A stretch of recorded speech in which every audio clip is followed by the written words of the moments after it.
Binaril ng mga nakamotorsiklong lalaki ang van na sinakyan ng negosyante at dating nobya ng aktor na si Philip Salvador na si Cristina Decena. Posible raw na may kinalaman sa negosyo ang naturang pamamaril. Naritong report. Kuha ito ng CCTV ng isang restaurant sa Banawi Street, Quezon City. Makikita ang isang van na tumigil dahil sa traffic. Doon lumapit ang isang motorsiklong sinasakyan ng dalawang naka-helmet na lalaki. Armado sila at pinagbabaril ang van. Sunod na binanggaan ng van ang motor at sumemplang ito. Pero muling nakatayo ang isa sa mga suspect at muling namaril. Nang makaalis ang van, humarurot na rin ang dalawang nakamotor na suspect.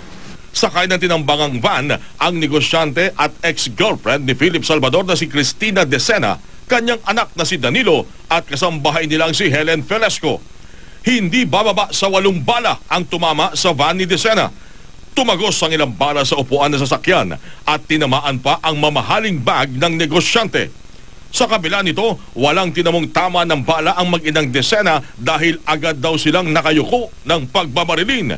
Pero nagtamo ng mga sugat sa katawan ang kasambahay habang nagalusan sa tuhod ang negosyante. Nung narinig ko na may bumabaril sa pangalawang row ng limousine ko, dumapa ako sa limousine at sinabi ko sa anak ko, "Anak, may bumabaril sa atin. Mag-ingat ka, presence of mind. Kalawang buhay ko to, siguro talagang mahal ako ng Diyos." Hinala ni Decena, kilala niya ang mga nasa likod ng pananambang na posibleng may kinalaman daw sa negosyo.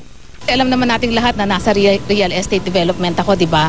At the same time, meron akong lending business. So, in every business, you created enemies eh. So, siguro, meron ako isang nasagasaan sa dito. Kaya ganito ang nangyari sa amin kanina. Inaalam na kung sino ang dalawang nakamotor na salarin.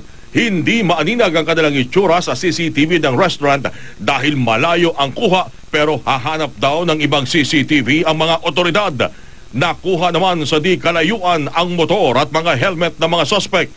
Base sa nakalap na impormasyon, nasiraan sila ng motor. Tinangkaraw nilang tangayin ng isang taxi pero hindi napaandar. Kaya isang delivery vehicle na lang ang tinangay nila para makatakas. Ngayon tumakas yung motor, iniwan doon sa may Maria Clara Street. Gagawin namin talaga ang makakaya namin para ma-identify itong mga riding in tandem na nag-ambush rito sa mag-anak na ito.